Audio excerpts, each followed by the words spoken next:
Atenção, pessoal. O que está acontecendo agora ultrapassou todos os limites de crise que já estamos vivendo. 5 ministros renunciaram ao mesmo tempo, logo após terem sido alvos diretos de sanções dos Estados Unidos. Um movimento que ninguém esperava e que caiu como um terremoto nos bastidores de Brasília. A reação foi imediata. Setores militares entraram em alerta máximo, relatando movimentações incomuns. E o STF, segundo fontes internas, está cercado e isolado, tentando administrar a maior pressão institucional dos últimos anos. O clima hoje, neste domingo, é de tensão total. Algo grande está prestes a explodir e eu tenho que te contar tudo o que está acontecendo, tá bom? Mas antes, claro, deixa eu te cumprimentar. Eu sou o João Vitor, muito bom dia. É um grande prazer ter vocês por aqui. Eu só peço antes que vocês me ajudem a compartilhar esse vídeo, tá bom? Mande nos grupos do WhatsApp, Telegram, Facebook, aonde você puder, que isso me ajuda muito. Também peço para você comentar aqui embaixo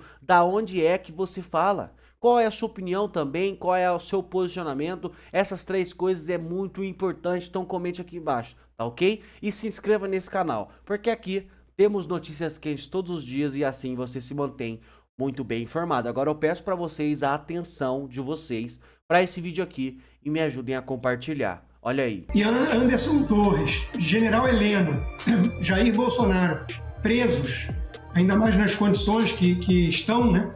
É realmente um país amaldiçoado. É um país em que os bandidos tomaram conta de tudo e estão dando um golpe para valer na nossa democracia à luz do dia. 5 dos 10 magistrados do tribunal renunciaram. Foram convidados a renunciar e serão substituídos, tanto que houve uma reação da Comissão Interclubes Militares, que divulgou uma nota manifestando preocupação com as prisões dos generais. O documento afirma que o processo apresenta pontos de contestação sólidos levantados pelo ministro Fux. Enquanto isso, médicos foram acionados e situação de Bolsonaro é grave. É isso mesmo.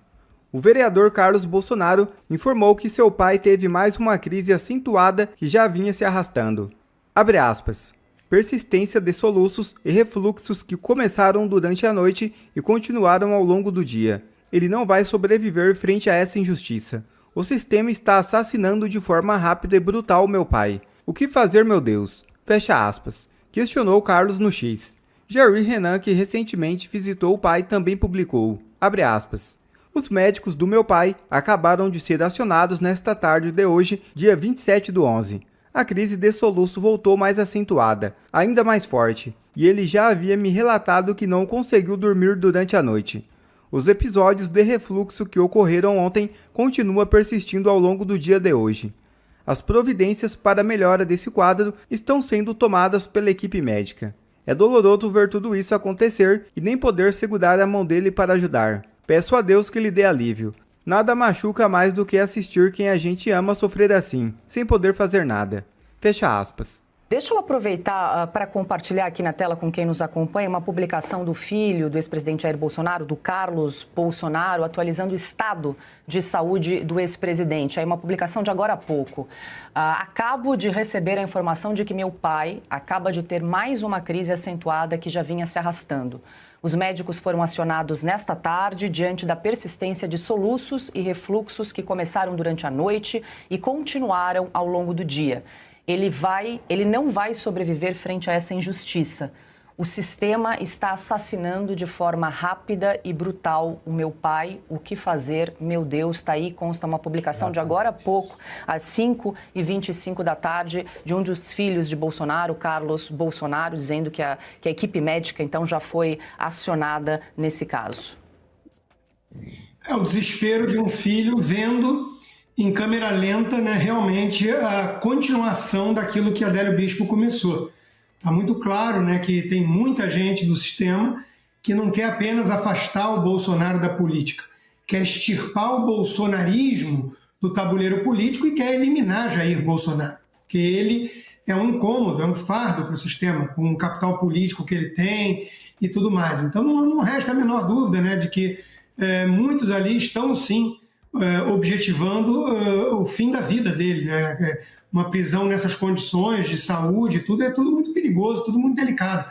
Então é triste, né, ver a situação do Jair Bolsonaro e a angústia do filho que parece ser o mais próximo ao pai, né, o mais devotado, digamos assim, ao pai, que é o Carlos, acompanhando de forma impotente tudo que vem acontecendo com o seu pai, né? É uma situação realmente lamentável, a gente tem que pensar sobre isso, né, Paulo? Eu não quero adiantar aqui o tema da minha coluna, mas um país em que Sérgio Cabral está solto, Dirceu está solto para fazer análises políticas e articular sua candidatura para ser deputado federal novamente, que Lula foi descondenado por malabarismo supremo e é o presidente que voltou à cena do crime, como diria seu próprio vice, Geraldo Alckmin, que era o seu arqui-adversário na oposição tucana, né? Isso é o Brasil. É um país que tem essa turma livre, leve e solta, e Anderson Torres, General Heleno, Jair Bolsonaro, presos, ainda mais nas condições que estão, né? É realmente um país amaldiçoado. É um país em que os bandidos tomaram conta de tudo e estão dando um golpe para valer na nossa democracia à luz do dia. Se aparece alguém como o general Augusto Heleno e diz que é portador do mal de Alzheimer, você imediatamente tem de constatar, quer conferir o diagnóstico, tudo bem, faça isso. Mas você não pode manter na cadeia quem sofre dessa doença. Não existe outro. Não existe outro. E a gente tem de lembrar sempre, para fazer o confronto, né, dos absurdos, a gente tem de lembrar que o Sérgio Cabral está em liberdade. Está cuidando da saúde, à vontade, dando conselhos. De Crefil. Isso não incomoda os Supremo. Agora, eles não se comovem com nada. Eu acho que não se comovem mesmo.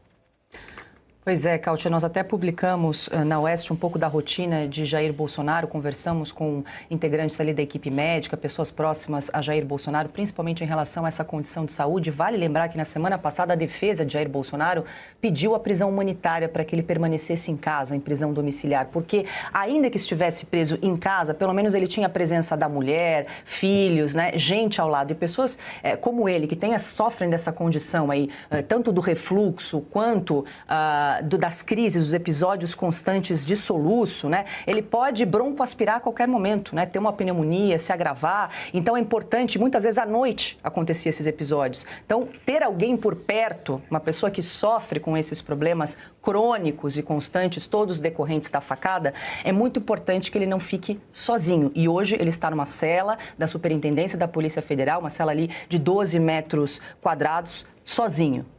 Pois é, Paula, mas assim, em que país normal uma pessoa com mais de 70 anos, com comorbidades prévias tão graves como essa, que sofreu um atentado e que não representa claramente um perigo para a sociedade, porque não me parece que Jair Bolsonaro vai pegar um fuzil 762 e assaltar pessoas no meio da Avenida Atlântica, no Rio de Janeiro, ou se tornar um faccionado, né, do Comando Vermelho. Claramente uma pessoa de idade, com sérios problemas de saúde. Em que país normal uma pessoa como Jair Bolsonaro iria preso nestas condições tão restritivas? É óbvio que isso tudo, além de demonstrar uma clara crueldade sem fim por parte do Supremo Tribunal Federal, que quer vingança, está procurando vingança contra Jair Bolsonaro e membros do seu governo, isso claramente é o prelúdio a uma condenação duríssima do Brasil por qualquer corte humanitária internacional.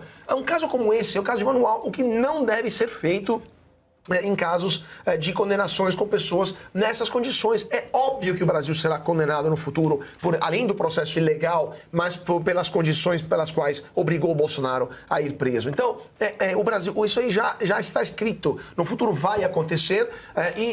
E também, só para terminar, é clara a tentativa do Supremo Tribunal Federal de impedir que Bolsonaro chegasse livre a 2026, porque eles estão morrendo de medo que liderando as forças de direita no Brasil, mesmo sem ser candidato, mas apenas a liderança e fazendo campanha eleitoral, ele conseguisse emplacar não apenas o presidente da República, mas também boa parte da Câmara do Senado. Marcílio, no caso do Bolsonaro, geralmente quando o réu vai cumprir a pena, tem um juiz determinado ali para execução da pena, né? Nesse caso, é o próprio ministro Alexandre de Moraes, mais uma função exercida aí pelo ministro relator, nesse caso, de determinar o cumprimento da pena e avaliar, né, possibilidade de prisão domiciliar ou envio para um outro tipo de penitenciária, de cela? O Moraes é juiz também de execução da pena, ele também é o carcereiro. Aliás, o Moraes, se algum dia ele resolver renunciar ao cargo e processar o país por acúmulo de função, um processo trabalhista, ele vai nos levar à falência, porque ele exerce todas as funções, então ele as acumula em demasia. Agora, eu vou lembrar até um caso que algum tempo atrás houve, quando um juiz de uma vara de execução penal resolveu por um problema que tinha na tornozeleira daquele rapaz que tinha quebrado o relógio, e esse juiz, salvo engano do Paraná, eu posso estar enganado, mas enfim, esse juiz acabou libertando o rapaz que tinha quebrado o relógio, e o Moraes mandou esse juiz, não só revogou a medida, fez com que ele voltasse à cadeia, como fez com que o juiz dessa vara de execução penal fosse investigado, e eu me recordo que ele teve de pedir desculpas. Pediu desculpas ao Moraes, dizendo que foi um equívoco, que ele não queria criar problemas, né? Eu acho que eu não queria criar problemas, já mostra que tipo de autonomia um juiz, imagina só, deve se sentir frente ao Moraes. Então, ele acumula todas as funções, e quem ousa exercer a sua própria, ele ainda vai lá, investiga e faz com que o juiz peça desculpas. Então ele acompanha agora pessoalmente cada um dos réus, não apenas por uma questão de, enfim, não sei, talvez de morbidez, mas também porque ele quer essas pessoas sob as suas mãos. Veja, o Bolsonaro, se em algum momento está na Polícia Federal, mas não exercer, não for o preso exemplar que o Moraes deseja, ou os filhos fizerem algo que não é exatamente o que o Moraes espera, ele quer poder fazer com que o Bolsonaro possa ir para Papuda, por exemplo. Ele pode tirar o Bolsonaro da Polícia Federal, aquilo não é um direito adquirido, vamos dizer, pode tirá-lo e colocá-lo na Papuda. Então, ele exercer essa função de juiz também da execução da pena é uma forma de manter o Bolsonaro e o bolsonarismo e os filhos do Bolsonaro sob controle dele. Foi juiz da Vara de Execuções Penais de Uberlândia, Minas Gerais. Exatamente. A essência invisível de toda ditadura, de todo regime. É isso. Você sabe o que está acontecendo, Serrão? Eles estão no ICL falando sobre os presos agora como se fosse payback. Sabe pelo quê? Como se fosse troco, retorno. Sabe pelo quê? 64. O ICL não consegue, a esquerda brasileira está olhando para isso como se fosse um troco por 64. Tanto que eles estão pegando os caras da geração, eles estão fazendo questão de ferrar com todos os velhinhos que eles podem para deixar isso na mensagem. O Brasil não esquece dos seus ditadores e dos seus golpistas, e aqui, ó, o troco tá dado. Eles estão falando isso, lá no ICL. Então, para eles, o Heleno é o troco.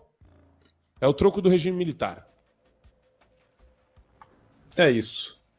Resumiu bem. Tanto que houve uma reação da Comissão Interclubes Militares, que divulgou uma nota manifestando preocupação com as prisões dos generais. O documento afirma que o processo apresenta pontos de contestação sólidos levantados pelo ministro Fux. A nota diz que a execução imediata das penas transmite a sensação de que as etapas de revisão foram ignoradas. A entidade também aponta o descompasso entre sentenças aplicadas e média das punições para os crimes graves do país. O texto ressalta que as prisões atingem chefes militares com mais de 40 anos de serviços prestados. A comissão também afirma que discordar da decisão não é atacar as instituições, mas defender o devido processo legal. A nota é assinada pelos presidentes dos clubes Naval, Militar e da Aeronáutica. É isso. Os militares estão reagindo e estão reclamando. Mas, na prática, as instituições do Exército não estão tocando exatamente para isso, não. A Marinha hoje lançou ao mar seu novo submarino e a madrinha do lançamento do submarino foi a ministra Carmen Lúcia do Supremo Tribunal Federal. E ontem, essa mesma ministra foi uma das que condenou duramente o almirante Almir Garnier, que foi um dos que colaborou com trabalho duro, sério, para que esse submarino se tornasse uma peça de guerra importante para a Marinha brasileira. Então, o prêmio aos militares é esse? É o revanchismo permanente sobre 1964, Carol Esposa? Serrão, até que, enfim, alguma instituição, né, seja aí corporativista ou não, está defendendo esses réus. Que o Congresso Nacional que a gente estava esperando está quieto. Que deputados federais que se elegeram com a pauta do bolsonarismo estão quietos. Flávio Bolsonaro convocou ali uma vigília. Quantos parlamentares tinham? 10? Marcel, o Bilinski, enfim, se tinham 10, eram muitos. Onde estão essas pessoas? Quer dizer, usaram o Bolsonaro para ser eleito e agora está todo mundo quieto. Onde é que está? Exatamente isso. Onde é que está todo o Exército, a Marinha, a Aeronáutica, que desde o início, né, não estava dando força, né, para todos esses militares que estão envolvidos aí, não tem só no Grupo 1, né? Graças a Deus a gente viu uma única instituição até agora que teve coragem de enfrentar o sistema. Eu entendo que dá medo. Eu entendo que quem enfrenta o sistema é perseguido. Eu entendo que o Talhaferro está sendo perseguido, eu entendo que o David Agap está sendo perseguido, que o Eli Vieira está sendo perseguido, porque escancararam as vísceras do sistema e tantos outros. Entendo que o Nicolas Ferreira tem 100 processos por falar a verdade, né? Não tem nenhum processo por corrupção, por lavagem de dinheiro, por rachadinha, por caixa 2, nada. Tem 100 processos por falar a verdade. Então, esse é o preço que você paga para ser o parlamentar mais votado do Brasil, uma das maiores vozes, né, da política brasileira, que hoje fez um discurso épico no Congresso, épico, falando tudo isso, né, que o PT está destruindo o Brasil, que o STF está destruindo o Brasil, mas está todo mundo calado. Então, assim, a gente já teve aquele... num mar de lama, um suspiro de ver que o Bolsonaro não vai para Papuda. Quando eu li essa notícia, eu falei, bom, pelo menos tem alguém se manifestando, porque o povo está quieto. A verdade é que o STF conseguiu pegar toda a população e colocar numa panela de água quente igual o sapo. Todo dia era uma arbitrariedade, todo dia uma ilegalidade, né? Agora, imagina, a cereja do bolo. Esse processo ainda não acabou, ainda cabe recurso, então não poderia ter transitado em julgado. Eles deveriam estar respondendo ainda em liberdade. Mas aí, para que... Por quê, né? Para que esperar o último recurso se desde o início o STF cometeu as piores ilegalidades e ficou todo mundo quieto, né? Metade que fica, tá passando ali do ponto, mas as pessoas não têm coragem de ir para as ruas, não têm coragem de manifestar, não têm coragem de dar opinião, e o nosso Congresso é omisso e frouxo. Então, de novo, faço voto que essa negociação do Flávio Bolsonaro ande, porque realmente a gente está precisando de alguém de pulso firme que coordene esse movimento com mais força. Agora vamos a uma notícia grave. Golpe, golpe, golpe. Metade de uma Suprema Corte é trocada por aliados do regime. Você sabe onde isso aconteceu? Sabe não? Daniel Ortega e Rosário Murilo executaram uma nova purga na Corte Suprema de Justiça da Nicarágua. O golpe é lá. 5 dos 10 magistrados do tribunal renunciaram.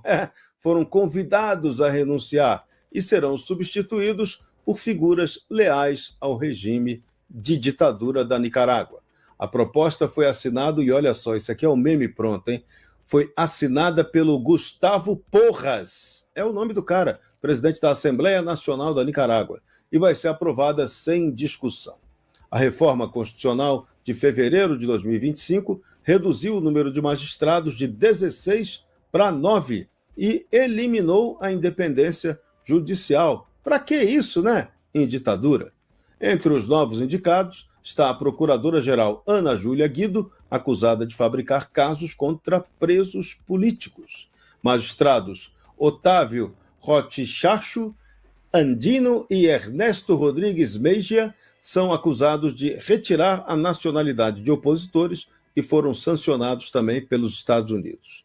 Esses juízes que renunciaram eram considerados ornamentais e apenas formalizavam ordens vindas da residência presidencial. É isso, parada sinistra. Marco Antônio Costa, o Ortega fez reforma constitucional, reduziu o número de magistrados e eliminou a independência judicial. No Brasil, a gente tem uma proposta de emenda constitucional da Luísa Erundina, do PSOL, para aumentar o número de ministros do Supremo Tribunal Federal e mudar ainda mais a composição da corte. Ela propõe 16 ministros ou 15 ministros. Qual é a diferença entre o método do Ortega e o que tem setores armadores aqui do Brasil querendo fazer? Olha, Serrão, tem que perguntar para a Erundina se ela quer um cafezinho, uma massagem no pé, uma massagem na omoplata ali, embaixo, bem embaixo onde fica o nó. O que ela quer? Assim, o que a esquerda quer, né? Que não seja mais poder e corromper as instituições. Porque é isso que a gente está vendo. E a mentalidade esquerdista, ela é a corrupção das instituições. Porque, inelutavelmente, inequivocamente, o relativismo é um vírus que acomete a pessoa, que, por sua vez, transforma tudo em algo que pode ser e não ser ao mesmo tempo. Então, a exceção sempre vira o subterfúgio que o cara usa para justificar o ato absurdo, ilegal, criminoso dele. E quem pode excepcionar aquilo? Ele tem a competência para isso. E quem disse isso? Ele, e quem blinda ele disso? Os amigos das corporações em volta dele. Né? Tem várias formas de você corromper uma Suprema Corte. As ditaduras no mundo sempre surgiram pelo executivo, historicamente, sempre pelo executivo, ou com algum golpe no âmbito do legislativo, também com força do executivo, muita arma no meio disso tudo, muito medo no meio disso tudo. Depois você faz o quê? Você loteia a Suprema Corte com apaniguados e com a galerinha do seu grupo político. E daí você finge que tem uma Suprema Corte. Então tem um bando de idiota lá, amigo seu, falando juridiquês, justificando todos os puns que você solta no palácio. É isso que acontece. Esse pum aqui foi bom, foi importante para a República. Tá certo. Mandou prender o cara. É bom, é importante, é democrático prender o cara. Só que o que aconteceu aqui no Brasil é diferente agora. Agora você tem uma Suprema Corte dominada por uma facção criminosa que tá emancipada de um executivo, né, para tornar seu, e que tem influência sobre as Forças Armadas. Ou seja, Serrão, a gente está lidando com o nosso Frankenstein, a brasileira mesmo. E nesse Frankenstein, a brasileira, quando você vê alguém do PT querendo colocar mais gente dentro da Suprema Corte, também é para tentar algum tipo de reequilíbrio de poder de grupo. Porque hoje, quem acha que ministro do Supremo deve muito favor para políticos eleitos, está bem mal informado. Se bobear, deve mais favor para bilionários secretos. Motivo de grande alegria. A gente está precisando, afinal de contas, tem sido dias tão horríveis, né? Tão sombrios. Mas parece que esse fim de semana a ditadura cai. Infelizmente, por enquanto, ainda não é a ditadura do Brasil, a ditadura da toga. Mas é a ditadura que financiou todas as outras ditaduras da América Latina. O epicentro onde de lá, pelo narcotráfico e o financiamento, foi para vários partidos e líderes de esquerda na América Latina. O motivo da América Latina estar nessa merda é por causa da ditadura da Venezuela. Olha que engraçado. Maduro tá lá nesse desespero, cantando Imagine All the People, né, fazendo algazarra, tentando mobilizar a população, dando arma para os seus funcionários. Tá uma vergonha. Aí todo mundo achou que tinha sido resolvido. Afinal de contas, Trump conversou com Maduro. Tá aqui, ó. Saiu na imprensa que ontem, preste atenção, dia 28, ontem, Trump conversa com Maduro por telefone, diz jornal. Daí todo mundo já começa a falar que apazigou, tá tudo tranquilo, ficaram melhores amigos. Rolou uma química. A mesma coisa que disseram quando o Trump também conversou com Lula. Acabou a briga entre Brasil e Estados Unidos, Lula é um excelente diplomata. Pera aí, será que porque Trump conversou com Lula, acabou a animosidade? Será que porque Trump conversou com Maduro, acabou a animosidade, é só você olhar a última postagem do Donald Trump de hoje, algumas horas atrás. Colocar a tradução. A todas as companhias aéreas, pilotos, traficantes de drogas e traficantes de pessoas. Por favor, considerem o espaço aéreo acima e ao redor da Venezuela como totalmente fechado. Obrigado pela atenção, presidente Donald J. Trump. Donald Trump está dando um aviso aqui. Saiam do espaço aéreo da Venezuela, porque o trem vai esquentar. A situação vai ficar ruim para eles. Aí tem um site, esse site aqui, ó, que é o Air Radar. Olha como que tá a situação da Venezuela. Tem um avião que está indo embora agora, que é esse aqui. E de resto, tem um aviãozinho pequeno, deve ser do exército, deixa eu até chegar perto da Venezuela aqui, ó. Tem um aviãozinho aqui, bloqueado. Tá vendo que tá bloqueado, escrito? Isso aqui deve ser do exército da Venezuela. Tem esse aviãozinho aqui que está indo embora. Acho que esse aqui é da Copa Airlines, está indo embora. E não tem mais nenhum avião sobrevoando a Venezuela. Olha só Colômbia, como que está lotado. Olha aqui, esse aqui é Colômbia. Esse aqui é Venezuela. Venezuela não tem avião. O povo foi tudo embora. Por quê? Tudo indica que a qualquer momento a Venezuela será bombardeada pelos Estados Unidos. Que coisa triste, né? É muito triste ver isso. O Maduro não dorme no mesmo lugar há vários dias. Nesse momento ele está desesperado. Qual que é o medo do Lula? Não é só o Maduro que está com medo disso. Tem outras pessoas com medo. Gustavo Petro, Evo Morales, Cristina Kirchner, Lula. Se o Maduro for capturado, isso aí você pode anotar, tá? Se o Maduro for capturado, e ele sabe, ele vai entregar qualquer coisa. Com certeza ele vai entregar todas as informações para diminuir a sua pena. Ele vai negociar, poder viver num cantinho qualquer lá nos Estados Unidos ou na Rússia, onde ele quiser. Ele vai entregar todos os seus coleguinhas que foram financiados com dinheiro do narcotráfico, que foram financiados com dinheiro da corrupção, naquele boom da Venezuela antes dela entrar em colapso. Ele vai confirmar o que o Carvajal já disse nos Estados Unidos e apresentando provas agora, né? Então quem está preocupado mesmo com essa história é o Lula. Por isso que o Lula foi lá na Colômbia prestar solidariedade ao colega na Venezuela, dizendo: aqui na América Latina é um lugar de paz, não temos guerra. Tem guerra lá dentro da Venezuela, o povo é refém. Então assim, essa postagem de quantas horas? 2 horas atrás, essa postagem aqui de 2 horas atrás do Donald Trump, cara, é complicado. Aí logo na primeira, ó, a Flávia Magalhães, essa aqui, ó, Flávia Magalhães é aquela que o Alexandre de Moraes mandou prender, uma cidadã americana, que o Alexandre de Moraes determinou a prisão dela porque ela postou algo de lá. Ela escreveu aqui, ó: embora o espaço aéreo da Venezuela esteja oficialmente fechado, a JBS, uma empresa brasileira com sede nos Estados Unidos, o atravessa em jato particular, como se houvesse 2 regras distintas, uma para o povo e outra para os poderosos. Você sabia disso? Acho que ela quis saber, você sabia disso, né? E aí os comentários, estão aqui, ó, os próximos alvos dele aqui, ó. Os comentários estão tudo assim, né? Conta a história da Venezuela. Gente, acabou para a Venezuela. A situação para a Venezuela agora, sinceramente, tudo indica que não passa desse fim de semana. Deixar o espaço aéreo da Venezuela fechado, primeiro, já é uma complicação porque vários suprimentos e coisas importantes chegam na Venezuela através do espaço aéreo. Rússia manda para lá muitas armas, usando seus aviões de carga. E assim como a China também. Acabou. A costa venezuelana, nenhum navio chega perto. Então deixa eu explicar para vocês a consequência disso. Mesmo que por enquanto ainda não haja um bombardeio, a Venezuela está na seguinte situação. A costa da Venezuela, que é isso aqui, ó, nenhum navio chega perto mais porque os Estados Unidos cercou aqui a costa. Ao ameaçar bombardeio e pedir para que o espaço aéreo fique liberado, o que o Donald Trump está fazendo? Agora a Venezuela está em um literal embargo completo. Nada chega por mar, nada chega por terra. Na Colômbia, eles podem ainda tentar passar alguma coisa pela Colômbia. E aqui tem o Brasil, que pode também, através do Lula, tentar enviar alguma coisa. Mas aí, meu amigo, vai comprar uma briga terrível. Bom, é isso. Essa é a situação. Esperemos aí que essa ditadura caia ainda esse final de semana. Pessoal, a coisa tá feia, por isso que eu peço a ajuda de vocês para compartilhar esse vídeo aqui, porque nós precisamos levar essas informações para mais pessoas. O povo brasileiro precisa acordar.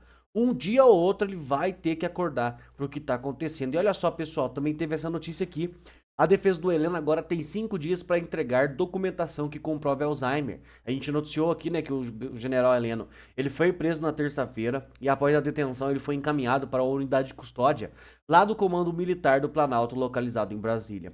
O Alexandre de Moraes, do Supremo Tribunal Federal, determinou um prazo de 5 dias para que a defesa do general Augusto Heleno apresente os documentos complementares relativos ao diagnóstico de sua condição de saúde. O militar, né, de 78 anos, é ex-ministro do Gabinete de Segurança Institucional, que é o GSI, e ele foi detido no âmbito de uma investigação sobre a alegada trama golpista que envolve membros do Exército e agentes da Polícia Federal. O prazo concedido visa subsidiar a avaliação do pedido de prisão domiciliar formulado pela defesa, baseada na situação clínica do custodiado. A prisão do Heleno ocorreu na terça, né, como eu disse para vocês, e durante a realização do exame do corpo de delito, um procedimento médico legal padrão para registrar as condições físicas de um indivíduo no momento de sua privação de liberdade, o ex-ministro fez a alegação de ser o portador de uma doença chamada Alzheimer. Então, realmente, Augusto Heleno aí, por conta desse Alzheimer, ele tem que ter uma prisão domiciliar, é uma pessoa que está praticamente condenada à morte. Ele já tem 78 anos, meus amigos. Uma prisão de 20 anos é condenação, pena de morte, pena de prisão perpétua. E ele ainda com doença, tendo toda uma família para cuidar, tá no resto da sua vida. Foi um general que trabalhou a vida toda pelo país. É uma grande vergonha o que o Alexandre de Moraes está fazendo com a nossa história. Ele está sujando, manchando a história do Brasil. Uma grande vergonha. Mas enfim, quero perguntar para você o que você acha sobre tudo isso que você viu aqui nesse vídeo. Qual é a sua opinião, o seu posicionamento? É muito importante, amigo, que você não se cale, que você continue lutando pelo nosso Brasil, tá bom? Muito obrigado por você assistir até aqui. Peço para você deixar aqui embaixo a sua opinião e também deixar aqui embaixo de qual cidade você fala. É muito importante, muito interessante saber de qual cidade você está nos assistindo desse grande Brasilzão, ou até no mundo todo, né? Tem muita gente de outros países que também comentam aqui, mandando boas energias, orando muito pelo Brasil. Isso é muito bom. Muito obrigado, viu? Que Deus abençoe você, abençoe sua casa, abençoe sua família, e a gente se encontra no próximo vídeo.